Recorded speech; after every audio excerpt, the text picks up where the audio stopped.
ومن يضلله فلا هادي له وأشهد أن لا إله إلا الله وحده لا شريك له وأشهد أن محمدًا عبده ورسوله أما بعد فأعوذ بالله من الشيطان الرجيم بسم الله الرحمن الرحيم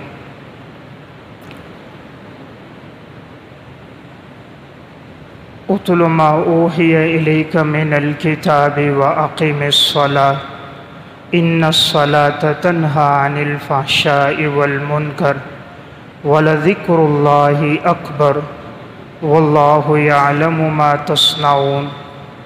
وقال الله تبارك وتعالى في مقام آخر ومن الناس من يشتري لهو الحديث ليضل عن سبيل الله بغير علم ويتخذها هزوا أولئك لهم عذاب مهين. وقال الله تبارك وتعالى في مقام آخر إن الذين يحبون أن تشيع الفاحشة في الذين آمنوا لهم عذاب أليم في الدنيا والآخرة والله يعلم وأنتم لا تعلمون. وقال الله تبارك وتعالى في مقام آخر فخلف من بعدهم خلف أضاعوا الصلاة واتبعوا الشهوات فسوف يلقون غيا. وقال النبي صلى الله عليه وسلم إن بين الرجل وبين الشرك والكفر ترك الصلاة. رواہ مسلم. صدق اللہ العظیم. میرے انتہائی واجب الاحترام قابل صد احترام بھائیوں، دوستوں اور بزرگوں، آج 11 ذی الحجہ ہے، 1444 ہجری ہے اور عید الاضحیٰ کے ایام چل رہے ہیں. عید کا آج دوسرا دن ہے، تو یہ ایام بڑے ہی بابرکت اور پاکیزہ ایام ہیں. ذی الحجہ کا مہینہ اسلامی مہینوں میں سب سے آخری مہینہ ہے. اس کے بعد آنے والا مہینہ محرم الحرام ہے، جس سے اسلامی سال کا آغاز ہوتا ہے. اس مہینے میں 2 بڑی مقدس عبادات ادا کی جاتی ہیں. نمبر 1 حج کی عبادت اور نمبر 2 قربانی کی عبادت. ابتدائی 10 دنوں کی بڑی فضیلت بھی اس لیے آئی ہے کہ ان دنوں میں کثرت سے عبادت کرنا، روزے رکھنا، خاص طور پہ یوم عرفہ کے روزے کی بڑی فضیلت بیان ہوئی. تو عید کے ان ایام میں دیکھنے میں آتا ہے کہ بعض چیزوں میں عموماً کوتاہی نظر آتی ہے. بعض لوگ ان دنوں میں منکر کاموں کو کرتے ہوئے، کبیرہ گناہوں کا ارتکاب کرتے ہوئے نظر آتے ہیں. حالانکہ یہ بڑے بابرکت دن ہیں، ان میں کوشش کرنا چاہیے انسان عبادات اور اعمال کو اپنائے. اب کون سے ایسے گناہ ہیں جو عموماً عید کے دنوں میں زیادہ ہمیں نظر آتے ہیں؟ تو ان میں سے چند ایک کی میں نشاندہی عرض کر دیتا ہوں کہ انسان کوشش کرے کہ ان گناہوں سے اپنے آپ کو بچائے، تاکہ یہ بابرکت ایام سے وہ زیادہ سے زیادہ لطف اندوز ہو. ایک بڑا گناہ عموماً ان دنوں میں نماز میں بڑی سستی، کوتاہی اور غفلت ہوتی ہے. عید کی نماز میں الحمدللہ بڑا مجمع ہوتا ہے. عموماً مسجدیں تنگ پڑ جاتی ہیں، اتنی کثرت سے لوگ ہوتے ہیں. حالانکہ وہ اکثر باہر کے لوگ نہیں ہوتے، اسی علاقے کے ہی لوگ ہوتے ہیں. اور عید کے دن تو چھٹی کا دن ہوتا ہے. دور دراز سے آنے والے، فیکٹریوں والے، مزدور لوگ عموماً اپنے گھروں کو واپس لوٹ جاتے ہیں، تو اکثر مجمع محلے کا ہی ہوتا ہے. تو جس مسجد میں جائیں الحمدللہ عید کے دن بڑی رش ہوتی ہے. جمعے کے دن بھی بڑا مجمع ہوتا ہے. لیکن دیکھنے میں آیا ہے کہ بقیہ نمازوں میں ان دنوں میں نماز میں سستی ہوتی ہے. تو انسان کوشش کرے کہ جیسے اس نے عید کی نماز بڑے اہتمام سے ادا کی، اسی طرح فرض نمازوں کا بھی اہتمام ہو. عید کی نماز واجب ہے اور نمازیں بقیہ جو 5 ہیں یہ فرض ہیں. یہ فرض ہیں، فرض کا درجہ واجب کے درجے سے کئی گنا بڑھ کر ہے. اس لیے اہتمام ہونا چاہیے کہ نماز میں سستی نہ ہو۔ قرآن کریم میں اللہ رب العزت نے ارشاد فرمایا فَخَلَفَ مِن بَعْدِهِمْ خَلْفٌ أَضَاعُوا الصَّلَاةَ وَاتَّبَعُوا الشَّهَوَاتِ فَسَوْفَ يَلْقَوْنَ غَيًّا۔ ان کے بعد نااہل لوگ آئے، ان نااہل لوگوں نے نمازوں کو ضائع کر دیا، خواہشات کی پیروی کی، اور یقیناً وہ لوگ ہلاکت میں اور گمراہی میں پڑ گئے۔ تو دیکھیں اللہ تعالیٰ نے نااہل لوگوں کی دو نشانیاں بیان فرمائیں۔ نااہل لوگ وہ ہوتے ہیں نمبر 1 جو نماز کے معاملے میں سست ہوتے ہیں، نمبر 2 خواہشات پر اپنی زندگی گزارتے ہیں، ایسے لوگ نااہل لوگ ہیں۔ اللہ رب العزت نے بڑے اہتمام سے قرآن کریم میں ارشاد فرمایا اُتْلُ مَا أُوحِيَ إِلَيْكَ مِنَ الْكِتَابِ وَأَقِمِ الصَّلَاةَ إِنَّ الصَّلَاةَ تَنْهَىٰ عَنِ الْفَحْشَاءِ وَالْمُنكَرِ۔ آپ ان کے سامنے پڑھیے جو آپ کی طرف وحی کی جاتی ہے، اور انہیں حکم دیجئے کہ نماز کو قائم کریں۔ یقیناً نماز کو قائم کرنا یہ انسان کو بے حیائی سے اور برائی سے روکتا ہے۔ وَلَذِكْرُ اللَّهِ أَكْبَرُ، اللہ کی یاد تو ہر چیز سے بڑھ کر ہے۔ وَاللَّهُ يَعْلَمُ مَا تَصْنَعُونَ، تم جو کچھ بھی کرتے ہو اللہ تعالیٰ ہر بات کا جاننے والا ہے۔ اللہ تعالیٰ سے کوئی چیز مخفی اور پوشیدہ نہیں ہے۔ حضرات سلف میں تو اتنا اہتمام تھا، عید کے ایام تو اپنی جگہ، زندگی بھر ان لوگوں سے تکبیر اولیٰ بھی فوت نہیں ہوتی تھی۔ امام اعمش رحمۃ اللہ علیہ کے بارے میں حلیۃ الاولیاء میں ہے، زندگی کے 70 سال ان کے ایسے گزرے کہ ان سے تکبیر اولیٰ فوت نہیں ہوئی۔ 70 سال۔ امام ابو نعیم اصفہانی رحمۃ اللہ علیہ کے بارے انہوں نے حلیۃ الاولیاء میں حضرت سعید بن مسیب رحمۃ اللہ علیہ کے حالات میں لکھا مانودی للصلاة منذ 40 سنة الا وسعید بن المسیب فی المسجد۔ 40 سال سے سعید بن مسیب کا معمول تھا آذان سے پہلے مسجد میں موجود ہوتے تھے۔ تو حضرات سلف میں نماز کا بڑا اہتمام تھا۔ صرف وہ نماز پڑھنے ہی نہیں آتے تھے بلکہ نہایت خشوع خضوع کے ساتھ نماز کو ادا کرتے۔ امام ابو نعیم اصفہانی نے حلیۃ الاولیاء میں حضرت مسلم بن یسار رحمۃ اللہ علیہ کے حالات میں لکھا ایک دفعہ یہ گھر میں نوافل ادا کر رہے تھے، رات کا وقت تھا، قیام اللیل میں مصروف تھے، اچانک کچھ چور دیوار پھلانگ کر آئے، گھر کا ساز و سامان اٹھانے لگے، جمع کرنے لگے۔ یہ اپنی نماز ہی میں مصروف تھے، یہاں تک کہ وہ لوگ چلے گئے۔ صبح کے وقت گھر والوں نے کہا آپ کو پتہ نہیں چلا رات کو چور آئے اور سامان لے گئے؟ فرمایا اللہ کی قسم مجھے پتہ نہیں چلا، مجھے معلوم ہی نہیں ہوا کہ وہ آئے تھے اور لے گئے۔ یعنی اتنا نماز میں خشوع خضوع اور انہماک تھا، تعلق اس طرح ان لوگوں کا اللہ سے مضبوط تھا۔ امام بخاری رحمۃ اللہ علیہ کے بارے میں خطیب بغدادی رحمۃ اللہ علیہ نے تاریخ بغداد میں لکھا نماز پڑھ رہے تھے، اس دوران بڑھ ان کو ڈستا رہا۔ نماز کے دوران 17 مرتبہ بڑھ نے ان کو جسم پہ ڈسا، لیکن انہوں نے اپنی نماز کو بڑے اطمینان سے مکمل کیا۔ نماز کے بعد اپنے ایک شاگرد سے کہا مجھے کوئی چیز مسلسل کاٹ رہی ہے، دیکھو کیا ہے۔ جب انہوں نے دیکھا تو ایک بڑھ تھا، اور جس نے امام بخاری رحمۃ اللہ علیہ کی کمر پہ تقریباً 17 مرتبہ ڈسا تھا، اور آپ کی کمر سوج گئی تھی۔ کہا حضرت آپ نے بتایا کیوں نہیں؟ فرمایا میں نے نماز شروع کر دی تھی اور یہ مناسب نہیں سمجھا کہ میں اپنی تکلیف کی وجہ سے اپنی نماز کو مختصر کر دوں۔ تو میں عرض کر رہا تھا حضرات سلف میں نماز کا اہتمام تو تھا ہی، ان لوگوں میں تو نہایت خشوع خضوع کے ساتھ نماز پڑھنے کا اہتمام رہا۔ حضرت عروہ بن زبیر رحمۃ اللہ علیہ تابعین میں سے ہیں، ان کا واقعہ حافظ ابن کثیر رحمۃ اللہ علیہ نے البدایہ والنہایہ میں لکھا کہ حضرت کے پاؤں میں پھوڑا نکلا اور پھر وہ زخم آگے بگڑ گیا اور ان کے پاؤں میں درد اور تکلیف بڑھتی گئی۔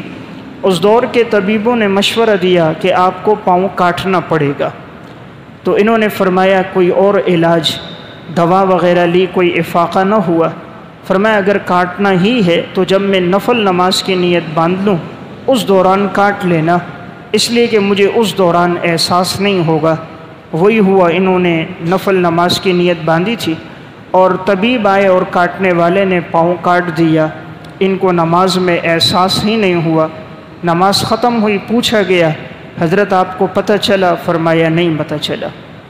تو یہ وہ لوگ تھے جن کی نمازوں میں نہایت خشوع خضوع تھا، اللہ کے ساتھ تعلق ان لوگوں کا بڑا مضبوط تھا۔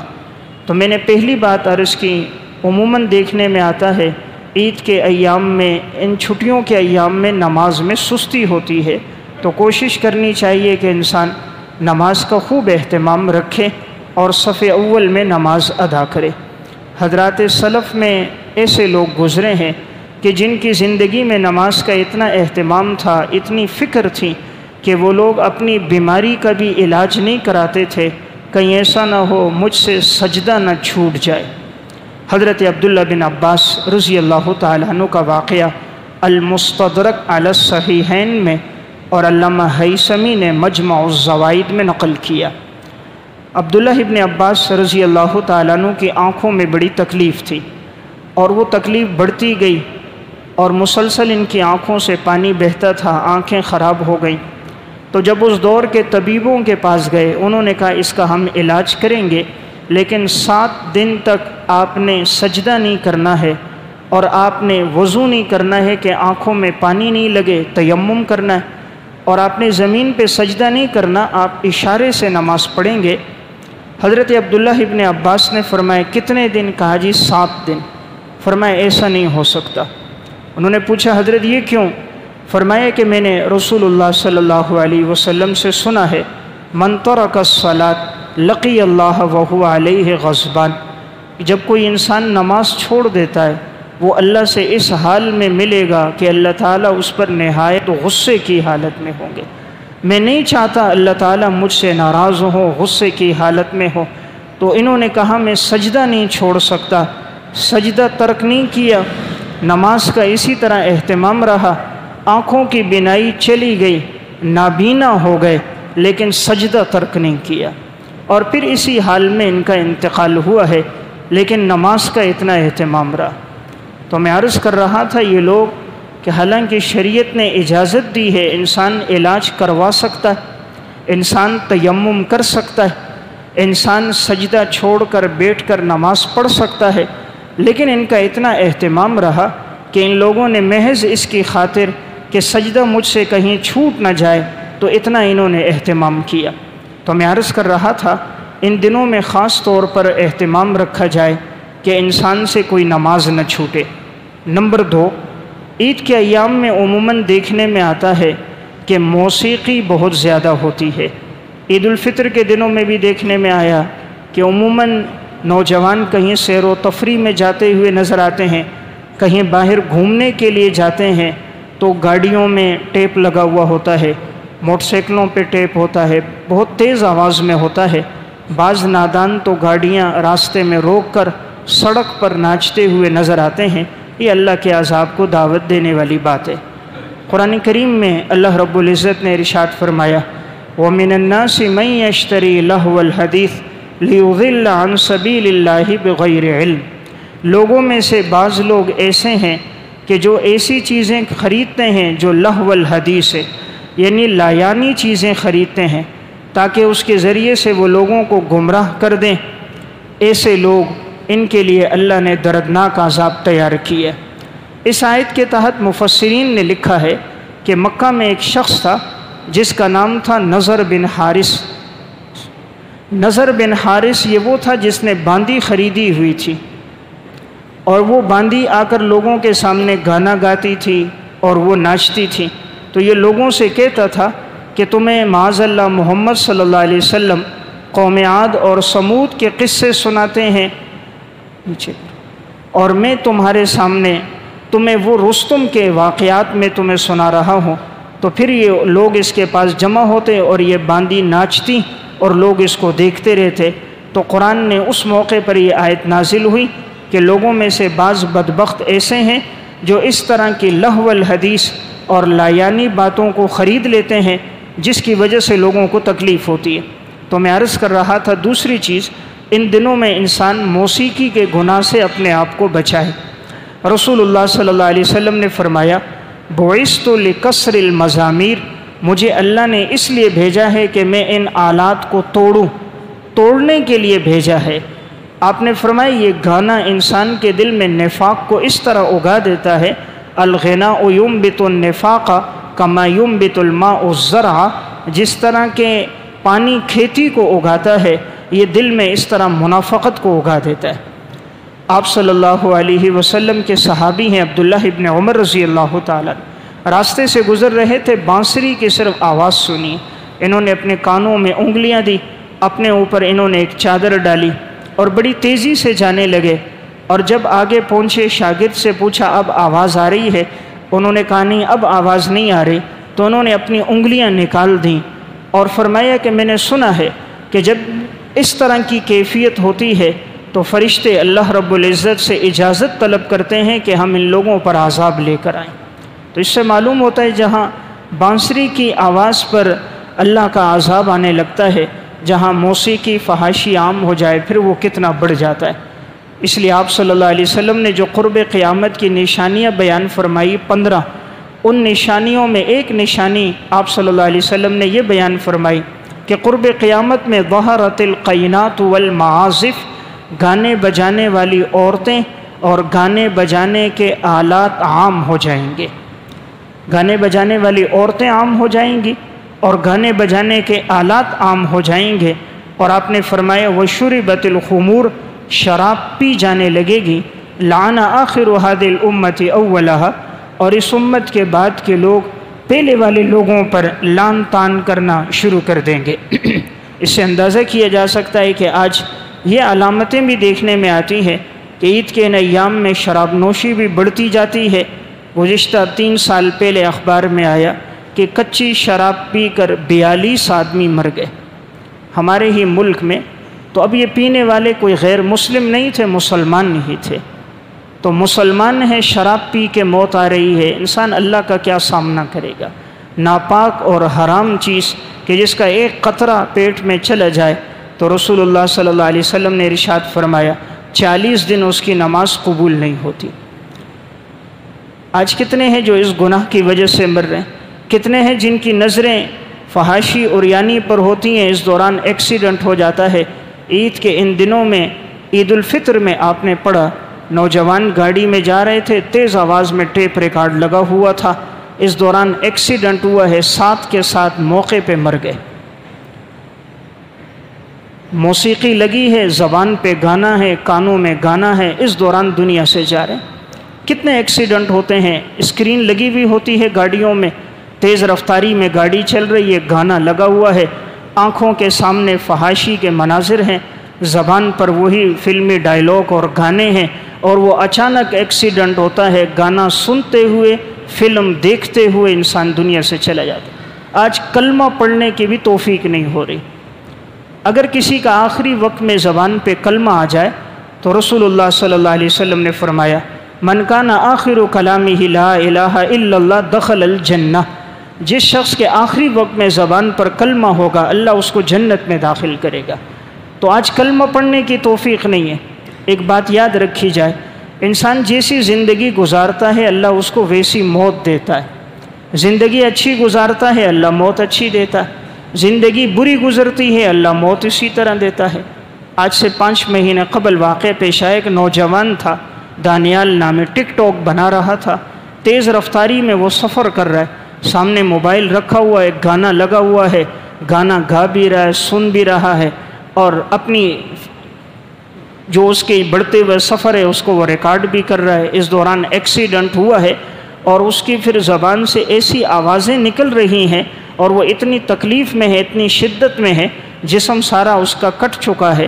جب اسے نکال رہے تھے تو یوں تکلیف تھی جیسے کسی جانور کو کوئی ذبح کرتا ہے اور اس کی تکلیف ہوتی ہے، اور ادھر اب تک وہ گانا گاڑی میں چل رہا تھا۔ تو اندازہ کیجئے اس کی موت کی وہ آواز اور وہ مناظر اس کے اپنے موبائل میں ریکارڈ ہو گئے جو اس نے ریکارڈنگ کے لیے لگایا ہوا تھا۔ بعد میں وہ مناظر لوگوں نے بھی دیکھے۔ تو آخری وقت ہے، دنیا سے جا رہا ہے، گانا چل رہا ہے، گانا سن رہا ہے، اس حال میں انسان مر رہا ہے۔ آج کتنے جو ٹک ٹاک بناتے ہوئے مر رہے ہیں، کوئی تصویریں کھینچتے ہوئے مر رہے ہیں، کوئی سیلفیاں بناتے ہوئے، کوئی پہاڑ کے کونے پہ کھڑا ہے وہاں سے نیچے گرا مر گیا۔ کوئی سمندر کے کنارے ساحل سمندر پہ کھڑا ہے وہاں مر گیا، کسی نے پستول لی ہے تصویر بناتے ہوئے اچانک گولی چلی اس دوران دنیا سے چلا گیا۔ خودکشی کتنا بڑا گناہ ہے کہ رسول اللہ صلی اللہ علیہ وسلم نے فرمایا جس نے اپنے آپ کو ہلاک کیا ہے اللہ اس کو جہنم میں اسی طرح ہلاک کرے گا اور وہ جہنم میں ہمیشہ ہمیشہ رہے گا۔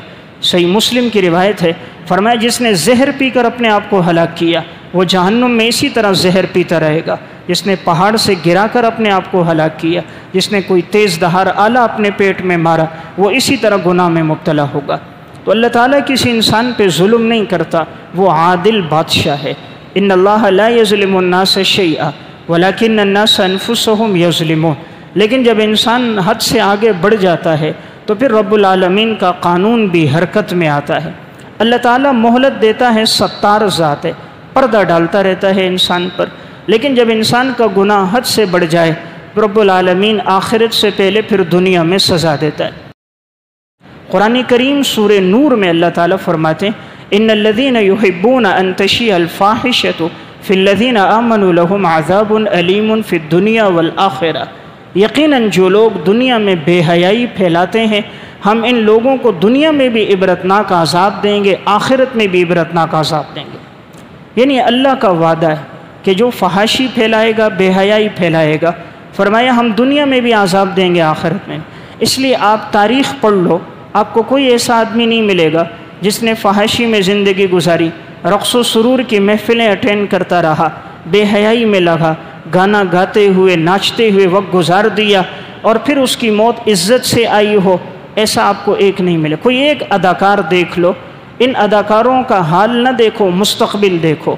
مستقبل ایسا ہوتا ہے بیویاں جو ہوتی ہیں طلاق ہو جاتی ہیں، کسی نے 2 شادیاں کی ہیں، کسی نے 3 شادیاں کی، اولادیں نافرمان پیدا ہو جاتی ہیں۔ اللہ گھر کا سکون نہیں دیتا، ذہنی راحت نہیں دیتا، اطمینان نہیں دیتا، عموماً آخر میں فالج میں کینسر جیسی موذی مرضوں میں مبتلا ہو کر تنہائی اور وحشت میں ایڑیاں رگڑتے رگڑتے دنیا سے چلے جاتے ہیں۔ ان کے حال کو دیکھ کر کبھی دھوکہ نہ کھانا، ان کے مستقبل کو دیکھنا جس کا قرآن وعدہ کر رہا ہے ان الذین یحبون ان تشیع الفاحشۃ فی الذین آمنوا لہم عذاب علیم فی الدنیا والآخرہ۔ اے میرے بندو، جو دنیا میں بے حیائی پھیلائے گا میں آخرت سے پہلے دنیا میں عذاب دوں گا۔ اس لیے میں عرض کر رہا ہوں بابرکت ایام ہوتے ہیں، انسان اپنی زندگی اطمینان میں اللہ کے ذکر میں گزارے، ان چیزوں سے اپنے آپ کو بچاتا رہے۔ جو اس میں مبتلا ہوئے کبھی انہوں نے راحت نہ پائی، جو بد نظری میں پڑے، آج کتنے نادان ہیں، صبح سے شام آج سارا وقت موبائل پہ گزر رہا ہے۔ ان چھٹیوں کے عید کے ایام ہیں، 8-8 10-10 گھنٹے کوئی فلمیں دیکھتے ہوئے، کوئی ڈرامے دیکھتے ہوئے وقت گزر رہا ہے۔ کیا اللہ رب العزت نہیں دیکھ رہا؟ قرآن کہتا ہے قُلْ لِلْمُؤْمِنِينَ يَغُضُّوا مِنْ أَبْصَارِهِمْ وَيَحْفَظُوا فُرُوجَهُمْ ذَلِكَ أَزْكَىٰ لَهُمْ إِنَّ اللَّهَ خَبِيرٌ بِمَا يَصْنَعُونَ۔ اے ایمان والوں مردوں سے کہہ دو کہ جتنے بھی ہیں اپنی نظروں کو جھکا دیں، اپنی عزت شرمگاہ کی حفاظت کریں۔ اللہ تعالیٰ کو پاکیزہ لوگ پسند ہیں اور جو کچھ تم کرتے ہو اللہ ہر عمل پر مطلع اور باخبر ہے۔ اللہ تعالیٰ سے کوئی چیز پوشیدہ نہیں، لا یعزب عنہ مثقال ذرہ، رائی کے دانے کے برابر بھی کوئی عمل ہے رب العالمین سے وہ بھی مخفی نہیں ہے۔ اس لیے انسان گناہ کر کے اپنے اعضاء کو اپنے اوپر گواہ بناتا ہے۔ یہ جو عضو ہے یہ گواہی دے گا، کسی اور کو گواہی دینے کی ضرورت نہیں۔ قرآن کہتا الیوم نختم علی افواہہم وتکلمنا ایدیہم وتشہد ارجلہم بما کانوا یکسبون۔ آج کے دن ہم تمہاری زبان پہ مہر لگائیں گے، تمہارے ہاتھ اور اعضاء گواہی دیں گے جو انہوں نے گناہ کیا ہوگا۔ اس لیے انسان بد نظری کے گناہ سے اپنے آپ کو بچائے۔ آج جو عبادت میں لذت نہیں مل رہی، نماز پڑھتے ہیں توجہ نہیں ہوتی، نماز میں کھڑے ہوتے ہیں دل و دماغ کہیں اور ہوتا ہے، اتنا پتہ نہیں میں نے کتنی رکعتیں پڑھی ہیں، یہ بد نظری کا گناہ ہے۔ اس بد نظری کے گناہ سے اللہ 2 چیزیں چھین لیتا ہے، حافظے کی نعمت اللہ نہیں دیتا، اللہ تعالیٰ چہرے کی رونق محبت چھین لیتا ہے، لوگوں کے دلوں میں اس کے لیے محبوبیت نہیں باقی رہتی، اور اللہ اپنی عبادت کی لذت لے دیتا ہے۔ دیکھیں آج ہم عبادت اول تو کرتے نہیں، کرتے ہیں بطور عادت کے، عادت بنی ہے، آ رہے ہیں تو چلو ہم بھی چلے گئے، لیکن جو لذت و راحت ملتی ہے، آپ حضرت بلال سے فرما رہے ہیں بلال آذان دو تاکہ نماز پڑھیں ہمیں سکون و راحت ملے۔ آپ فرما رہے قرۃ عینی فی الصلاۃ، میری آنکھوں کی ٹھنڈک نماز ہے۔ پھر شریعت طبیعت بن جاتی ہے، پھر انسان کے لیے دین پہ چلنا یوں آسان ہوتا ہے جیسا ہمارا کھانا اور پینا، کھائیں نہیں پئیں نہیں، ہمیں احساس ہوتا ہے، تکلیف ہوتی ہے، پیاس ہوتی ہے، پھر وہ عبادت نہ کرے وہ یوں تڑپتا ہے جیسے کوئی پیاس میں تڑپتا ہے، پھر وہ کھانا نہ کھاتے ہوئے جیسے مشقت ہوتی ہے، پریشانی ہوتی ہے، نماز کے چھوٹنے پر اسی طرح تکلیف ہوتی ہے۔ اور وہ لوگ افسوس کرتے تھے، حضرت حاتم اصم رحمۃ اللہ علیہ، ایک دن صرف تکبیر اولیٰ چھوٹ گئی، ایک ساتھی ان کے پاس تعزیت کے لیے آیا تو کہنے لگے دیکھو آج میرے دنیا کا نقصان ہو جاتا، 10,000 درہم کا کتنے لوگ آتے ہیں، آج تکبیر اولیٰ چھوڑ گئی لیکن کوئی میرے پاس تعزیت کے لیے نہیں آیا۔ کہا تم لوگ صرف اس کو نقصان سمجھتے ہو جو دنیا کا ہے، حالانکہ نقصان وہ ہے جو آخرت کا ہے۔ تو میں ایک بات عرض کر رہا تھا، ان دنوں میں ایک تو نماز کا چھوڑنا، اس سے انسان بچے، نمبر 2 فحاشی سے، بے حیائی سے، نمبر 3 گانا بجانے سے، اور نمبر 4 اپنی نظر کی حفاظت رکھے، بد نظری سے بچے۔ کوشش ہو کہ انسان سادہ موبائل رکھے اور یہ اپنے استعمال کو سادہ اور مثبت رکھے تاکہ اس کی نظر محفوظ رہے۔ آج جو بے سکونی کی کیفیت ہے، رات کا آرام نہیں، فجر کی نماز کا اہتمام نہیں، اس کی وجہ یہ ہے رات جب یہ چیز موبائل دیکھتے دیکھتے گزر گئی تو فجر کی نماز کی اللہ توفیق ہی نہیں دیتا، پھر قرآن کی تلاوت کی توفیق ہی نہیں ہوتی، اور جتنا بچ رہا ہوتا ہے اللہ تعالیٰ عبادت کی توفیق اور لذت عطا فرما دیتا ہے۔ حضرات سلف تو دعا کرتے تھے، حضرت ثابت بنانی رحمۃ اللہ علیہ حلیۃ الاولیاء میں اور علامہ سیوطی نے شرح الصدور میں واقعہ لکھا، دعا فرماتے تھے اے اللہ اگر کسی کو قبر میں نماز پڑھنے کی اجازت ہو، اے اللہ تو مجھے بھی توفیق عطا فرما، میں قبر میں نماز پڑھوں۔ نماز کے بڑے پابند تھے، کبھی نماز تکبیر اولیٰ چھوٹتی نہیں تھی۔ جب انتقال ہوا قبر میں رکھا گیا، حمید طویل رحمۃ اللہ علیہ فرماتے ہیں ہم اینٹیں درست کر رہے تھے، اوپر سے اچانک کنارے کے ایک اینٹ نیچے گر گئی تو میری جو اندر نظر پڑی تو کہا میں نے دیکھا تا حد نگاہ اللہ نے قبر کو کشادہ کر دیا اور ثابت بنانی قبر میں نماز پڑھ رہے تھے۔ زندگی اس میں گزری تھی، اللہ نے موت بھی ویسے ہی عطا فرمائی، اللہ نے دعا بھی ویسے ہی قبول فرما دی۔ رب العالمین کا معاملہ تو انسان کے عمل اور گمان کے مطابق ہوتا ہے۔ امام ابو بکر بن عیاش رحمۃ اللہ علیہ زندگی اس میں گزری، 30 سال تک معمول تھا، روزانہ ایک قرآن کریم تلاوت کرتے تھے۔ شرح صحیح مسلم میں امام نووی نے لکھا 30 سال تک معمول تھا، آخری وقت آیا تو تلاوت کرتے ہوئے پڑھتے رہے، پڑھتے پڑھتے قرآن پڑھتے پڑھتے دنیا سے چلے گئے۔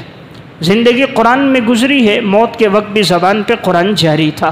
تو انسان جس عمل میں اپنا وقت گزارتا ہے اللہ تعالیٰ اسی عمل میں اس کو آخری وقت میں کرنے کی توفیق دے دیتا ہے۔ تو بہرحال میں نے یہ عرض کیا کہ ہماری کوشش رہے ان دنوں میں نظر کی بھی حفاظت رہے، بد نظری سے انسان اپنے آپ کو بچاتا رہے اور اپنا قیمتی وقت ان لایانی چیزوں میں نہ گزارے۔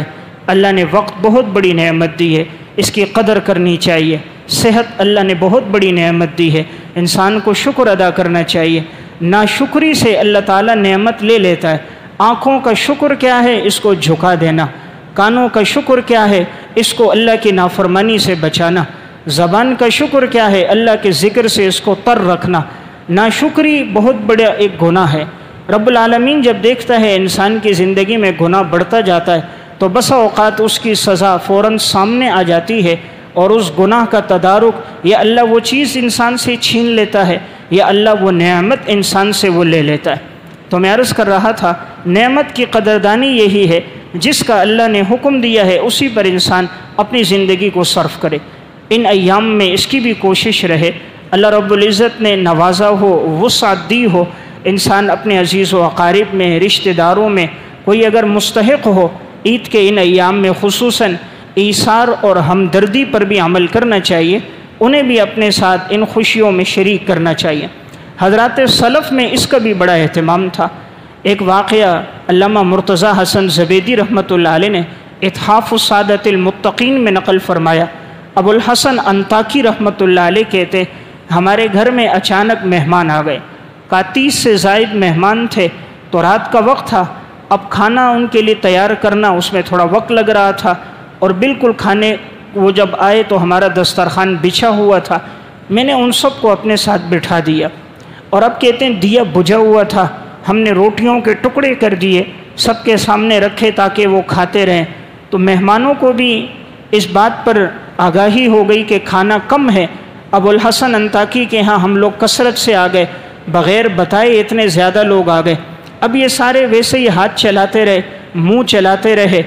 بعد میں کافی دیر کے بعد جب دیا جلایا گیا، سمجھے کہ سب نے سیر ہو کر کھایا ہوگا، تو دیکھا دسترخوان پر روٹیاں بھی اسی طرح ہیں، سالن بھی اسی طرح ہے، یعنی ہر ایک کی کوشش تھی دوسرا سیر ہو کر کھا جائے، میں بھوکھا بھلے رات گزار دوں، دوسرے کو تکلیف نہ ہو۔ امام ابو الحسن انطاکی کو اس سے خوشی ہوئی اور فرمایا الحمدللہ، سب میں ایثار اور ہمدردی کا وہ جذبہ ہے جو ہم سے پہلے لوگوں میں بھی موجود تھا۔ 30 سے زائد مہمان ہیں، ہر ایک کو فکر ہے، آخرت کی فکر ہے۔ علامہ مرتضی حسن زبیدی نے اتحاف میں ایک واقعہ لکھا، کہا چند محدثین کی جماعت طرطوس جا رہی تھی، راستے میں یہ لوگ چلتے ہوئے گئے، ان کے ساتھ ایک کتا بھی تھا، تو کہا ایک جگہ ہمارا گزر ہوا تو ایک مردار پڑا ہوا نظر آیا، جانور تھا، مردار ہوا تھا، تو ہمارے ساتھ جو کتا تھا وہ پیچھے کی طرف پلٹا، ہم لوگ وہاں قریب میں ٹھہرے ہوئے تھے، نماز کا وقت تھا، تو کہا اتنے میں وہ کتا علاقے میں گیا اور علاقے کے 20 سے زائد کتوں کو لے کر آیا۔ وہ سارے کتے آئے اور ان کو وہ مردار دکھایا، وہ سارے کتے آ کر اس مردار کا گوشت کھانے لگے۔ اب انہوں نے کھا کر ہڈیاں رہ گئی، جب وہ سارے واپس چلے گئے تو کہا جو کتا ہمارے ساتھ تھا تو اس نے وہ جو باقی بچی ہوئی ہڈیاں تھیں ان سے بچا ہوا جو تھا وہ لیا اور ایک کونے میں بیٹھ کر کھانے لگا۔ تو یہ کہتے ہیں ہم نے جب اس کو دیکھا تو ہم سب کی آنکھوں میں ندامت کے آنسو آ گئے، ہم نے دیکھا انسان کتنا حریص ہے، وہ دوسرے کے مال پہ قبضہ کر لیتا ہے، اپنے اور اپنی اولاد کے لیے سوچتا رہتا ہے۔ یہ ایک کتا ہے اور وہ ایسا جانور کہ جس سے کوئی انسان محبت رکھنا گوارا نہیں کرتا، لیکن اس کی فطرت دیکھو، اس نے ان سب کتوں کو بلا کر انہیں کھلایا، خود پیچھے رہا، باقی ماندہ جو بچا تو خود اس کو کھانے لگا۔ تو میں عرض کر رہا تھا اللہ رب العزت کو جو کیفیت مطلوب ہے وہ انسان کی ایثار و ہمدردی مطلوب ہے، اس لیے اللہ نے توفیق دی ہو ان ایام میں اس پر بھی عمل کیا جائے۔ اسی طرح رب العالمین نے وسعت دی ہو ان دنوں میں اپنی بہنوں کے ساتھ اور اپنی بیٹیوں کے ساتھ، بھائیوں کے ساتھ خصوصی تعاون کیا جائے، خصوصاً بیٹیاں بہنیں اللہ کی بہت بڑی نعمت ہوتی ہیں۔ رسول اللہ صلی اللہ علیہ وسلم نے فرمایا من عال جاریتین حتی تبلغا جاء یوم القیامت انا وہوا وضم اصابعہ۔ صحیح مسلم کی روایت ہے، آپ نے فرمایا جس کو اللہ نے 2 بیٹیاں دیں، اس نے دونوں کی پرورش کی، وہ قیامت کے دن یوں میرے ساتھ ہوگا جس طرح یہ ہاتھ کی 2 انگلیاں آپس میں ملی ہوئی ہیں۔ فرمایا یوں وہ میرے قریب ہوگا جیسے یہ انگلیاں قریب ہیں۔ عید کے ان دنوں میں بیٹیوں کو، بہنوں کو انتظار ہوتا ہے اپنے والدین کا، اپنے بھائیوں کا، اللہ نے توفیق دی ہو ان کے ساتھ بھی انسان تعاون کرے۔ بیٹیاں اللہ کی بہت بڑی نعمت ہیں۔ رسول اللہ صلی اللہ علیہ وسلم نے فرمایا، سنن ترمذی ابن ماجہ کی روایت ہے، فرمایا جس کو اللہ نے 3 بیٹیاں دی اور اس نے ان کی پرورش کی اور پھر ان کا نکاح کیا، یہ بیٹیاں اس کے لیے کن حجابا من النار، یہ جہنم سے اس کے لیے آڑ بن جائیں گی، یعنی اللہ ان کی وجہ سے اس آدمی کو جہنم سے محفوظ کر دے گا۔ اب دیکھیں یہ بشارت بیٹوں کی پرورش پر نہیں آئی، یہ بشارت بیٹیوں پر آئی ہے۔ مسند احمد کی روایت ہے، رسول اللہ صلی اللہ علیہ وسلم سے پوچھا گیا سب سے بڑا صدقہ کون سا صدقہ ہے؟ آپ نے فرمایا ابنتک مردودۃ الیک ولا کاسب غیرک، سب سے بہترین صدقہ تمہاری بیٹی اگر تمہاری طرف لوٹا دی گئی، یعنی خدا نہ کرے اس کو طلاق ہو گئی، اب اس کے لیے کمانے والا کوئی نہیں ہے، فرمایا جو تم اس پہ خرچہ کرو گے یہ تمہارا بہترین صدقہ ہوگا۔ کہ بیٹی کو طلاق ہو گئی، بیٹی گھر آ گئی، اب ماں باپ پریشان ہوتے ہیں اس کا مستقبل میں اب کیا ہوگا، کہ اگر تم نے اپنی بیٹی پہ خرچ کیا جو گھر لوٹ کر آئی تو یہ اللہ کے ہاں بہت بڑا صدقہ ہے۔ اس لیے کوشش ہو انسان اپنے گھروں میں جو بہو موجود ہے ان کے ساتھ، اپنی بیٹیوں بہنوں کے ساتھ کبھی ظلم نہ کیا جائے۔ عموماً دیکھنے میں آتا ہے جس جگہ پہ یہ کمی کوتاہی اور گناہ ہوتا ہے وہ گناہ پھر اس کی اپنی بیٹیوں میں سامنے آ جاتا ہے، جو اپنی بہوؤں کے ساتھ ظلم کر رہے ہوتے ہیں پھر ان کی بیٹیاں بھی دوسروں کے گھروں میں خوش نہیں رہتی۔ ہم چاہیں ہماری بیٹیاں خوش رہیں، ہمارے گھر میں جن کی بیٹیاں ہیں ہم ان کو خوش رکھیں۔ اس لیے کہ وہ مظلوم ہوتی ہیں، ان کا پوچھنے والا کوئی نہیں ہوتا۔ پھر رب العالمین وہی کچھ اس کی اپنی اولاد پر لے آتا ہے جو وہ دوسروں کے ساتھ کرتا ہوا نظر آتا ہے۔ ایک واقعہ ہے ناقابل فراموش سچے واقعات میں، انہوں نے ایک واقعہ لکھا۔ پنجاب کے اندر ایک دیہات تھا، وہاں کی ایک نوجوان لڑکی تھی، صائمہ اس کا نام تھا۔ والدین اس کے بڑے تنگ دست تھے، بڑھاپے میں ان کی زندگی گزر رہی تھی، گھر میں کمانے والا کوئی نہیں تھا، یہی ایک بیٹی تھی۔ بوڑھا باپ کسان تھا، بیٹی کی شادی ہو گئی، آئے دن سسرال والے اس کو تنگ کرتے، بات بات پہ اس کو مارتا، کبھی شوہر مارتا، کبھی سسر مارتا۔ بیٹی گھر آتی، ماں باپ پھر بھیج دیتے کہ بیٹی آپ برداشت کرو، اللہ رب العزت ہو سکتا ہے آنے والے حالات آپ کے لیے اچھے کرے۔ یہ غربت میں تھے، وہ دولت کے نشے میں زیادہ مست تھے، یہاں تک حالات اتنے بگڑ گئے کہ اس بچی نے آخر زندگی سے تنگ آ کر زہر لے لی، زہر پی، لیکن موت کا وقت مقرر ہوتا ہے۔ ہسپتال والدین کو پتہ چلا، پہنچایا، اس وقت موت تو نہیں تھی لیکن وہ بیماری میں آ گئی، اپنے گھر لے کر آ گئے۔ انہوں نے پھر بھی اس پر کوئی ترس نہ کھایا، 3 سال کی اس کی بچی تھی، یہاں تک کہ آئے دن ظلم و ستم کی وجہ سے وہ ذہنی مریض بن گئی۔ یہ ماں باپ چھوڑ کر آتے، وہ پھر آئے دن اس کو مارتے، غصہ کرتے۔ اب وہ جب گھر آ گئی، انہوں نے طلاق نامہ بھیج دیا، بچی کا قصور کوئی نہیں۔ صبح صبح دیکھا کہ ایک لے کر آیا، کہا جی ہم نے تیری بیٹی کو 3 طلاق دے دی، آج کے بعد اس کو ہمارے گھر نہیں بھیجنا۔ بوڑھا باپ تھا اور اس بچی کی بوڑھی والدہ تھی، رونے لگ گئیں کہ اب اس کا سہارا کون ہوگا، بچی بھی موجود ہے۔ کہا بچی کو بھی رکھو، اپنی بیٹی کو بھی رکھو۔ اب اس نے جو وہ طلاق نامہ اپنا پڑھا تو ایک عزت مند عورت کے لیے بہت بڑا صدمہ ہوتا ہے، ایک عزت مند بیٹی کے لیے بہت بڑا صدمہ ہوتا ہے جب اس کو کوئی ناحق طلاق دے دیتا ہے۔ اس لیے جو ناحق طلاقیں دیتے ہیں وہ کبھی سکون نہیں پاتے، ان کے گھر کے صحن میں کبھی اطمینان نہیں ہوتا، ان کی بیٹیوں میں کبھی راحت نہیں ہوتی، اللہ رزق کی برکتیں چھین لیتا ہے، پھر وہی کچھ اس کی اولاد کی طرف لوٹ کر آتا ہے۔ اب جب بچی کو پتہ چلا مجھے 3 طلاق دے دی تو اب والد بوڑھا کسان تھا، صبح زمین کی طرف چلا گیا، یہ صبح صبح گھر سے نکلی ہے، وہیں قریب میں ریل گاڑی کے گزرنے کا راستہ تھا تو یہ وہاں گئی اور ریل کے سامنے کھڑی ہو گئی۔ اب وہاں پیچھے سے انہوں نے ہارن تو دیا لیکن یہ خود جان بوجھ کے قصدن کھڑی تھی، زندگی سے تنگ تھی، طلاق ہو گئی، اب کون رکھے گا مجھے؟ چنانچہ ریل گاڑی اوپر چڑھ گئی اور اس کے جسم کے ٹکڑے ہو گئے۔ اب وہ جسم کے ٹکڑے لا کر جمع کیے گئے، انہوں نے دیکھا بچی موجود نہیں، تلاش کیا بوڑھے والدین نے، پتہ نہ چلا۔ خبر آئی کہ اس طرح ایک بچی ریل کے نیچے آئی اور اس کے جسم کے ٹکڑے فلاں ہسپتال میں۔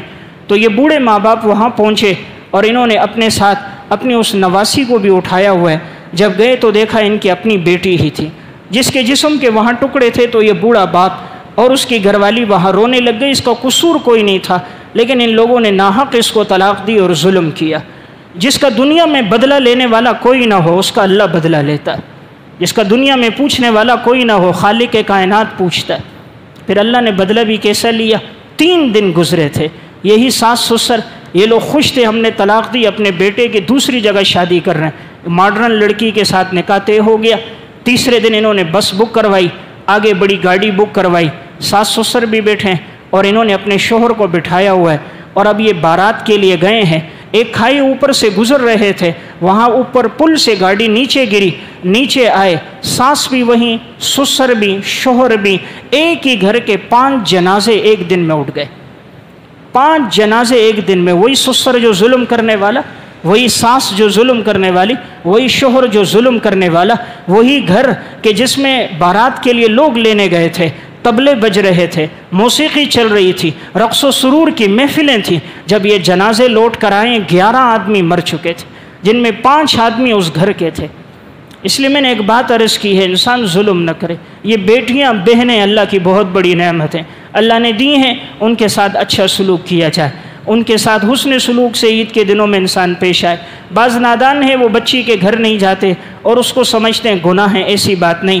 امام الانبیاء سفر پہ جاتے تھے، حضرت فاطمہ کے گھر جاتے پھر سفر پہ جاتے، آپ سفر سے لوٹ کر آتے تھے، اپنی بیٹی کے گھر آتے، خبر لیتے پھر آتے تھے۔ آپ کو تو اپنے نواسوں سے بڑی محبت تھی، خطبہ دے رہے ہیں، حضرت حسن حسین سامنے آ گئے، آپ نے خطبہ چھوڑ دیا، حسن حسین کو اٹھایا، چوما، سینے سے لگایا، اپنے سامنے بٹھایا، پھر آپ نے خطبہ شروع کیا۔ آپ کو تو اتنی محبت تھی، نماز کے دوران آپ صلی اللہ علیہ وسلم حضرات حسنین کبھی ایسا ہوتا کہ آپ کے کمر پہ آ جاتے، آپ اپنے سجدے کو طویل کر دیتے تھے۔ تو میں ایک بات عرض کر رہا تھا، یہ اللہ کی طرف سے ایک بہت بڑی نعمت ہے، اولاد کا ہونا، خصوصاً بیٹیوں کا، بہنوں کا ہونا۔ اللہ نے یہ نعمت عطا کی ہے، ان دنوں میں ان کے ساتھ بھی حسن سلوک سے پیش آیا جائے۔ جو لوگ ان پہ ظلم کرتے ہوئے نظر آ رہے ہوتے ہیں، اللہ ان کو پھر کیا سزا دیتا ہے۔ ایک واقعہ سنا کے میں بات ختم کرتا ہوں۔ مانسیرا ہی کا یہ واقعہ ہے، ناقابل فراموش سچے واقعات میں انہوں نے لکھا، ایک عورت تھی جس کے 2 بیٹے تھے، اور اس نے اپنے سابقہ شوہر کو بھی بدبخت تھی زہر دے کر مارا تھا۔ اب دوسرا ایک شخص تھا، اس کے 3 بچے تھے، گھر والی کا انتقال ہو گیا۔ اب اس نے اس کر کے کہ بچوں کی کوئی دیکھ بھال کرے، اسے معلوم نہیں تھا کہ یہ عورت اس قسم کی ہے، کسی نے رشتہ بتایا، اس نے رشتہ کر لیا۔ اس کی بڑی بیٹی کی عمر 7 سال اور اس کے بیٹے کی عمر تھی 5 سال، اور ایک دودھ پیتا بچہ تھا۔ اب اس بدبخت نے یہ کیا، اس عورت نے، کہ یہ چاہنے کے لیے تاکہ میرے بیٹوں کے ساتھ ساری توجہ شوہر کی میرے بیٹوں کی طرف رہے اور اس کی جتنی کمائی ہے وہ سب میرے پاس آ جائے، تو اس کے اپنے بچوں کو مارنے کے لیے اس نے زہر پلائی اور اس کے بچوں کو ایسا کھانا دیا جس میں زہر ڈالی ہوئی تھی۔ بچوں کو جب ہسپتال پہنچایا گیا، انہیں الٹیاں لگی ہوئی تھیں، تو بڑے بیٹے کا تو انتقال ہو گیا، بیٹی کو الٹیاں ہوئی، وہ بچ گئی۔ جو دودھ پیتی تھی اس کی حالت خراب ہو گئی۔ شوہر کو جب پتہ چلا، اس نے اس بدبخت بیوی کو تو طلاق دے دی اور اپنے بچوں کو اپنی والدہ یعنی بچوں کی دادی کے پاس بھیجا۔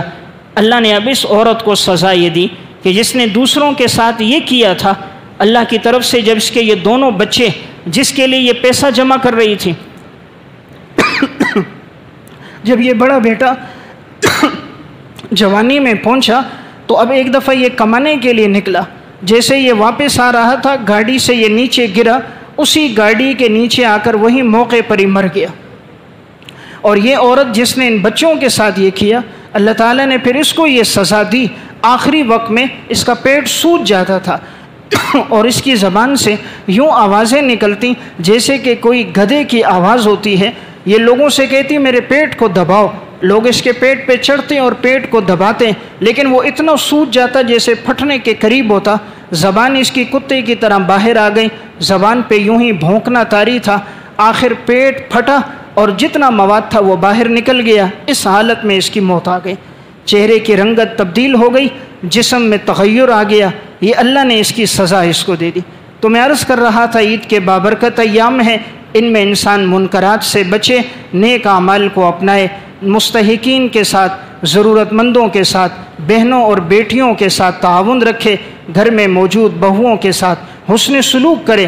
اللہ تعالیٰ کو یہی اعمال پسند ہے۔ اللہ ہم سب کو عمل کی توفیق عطا فرمائے۔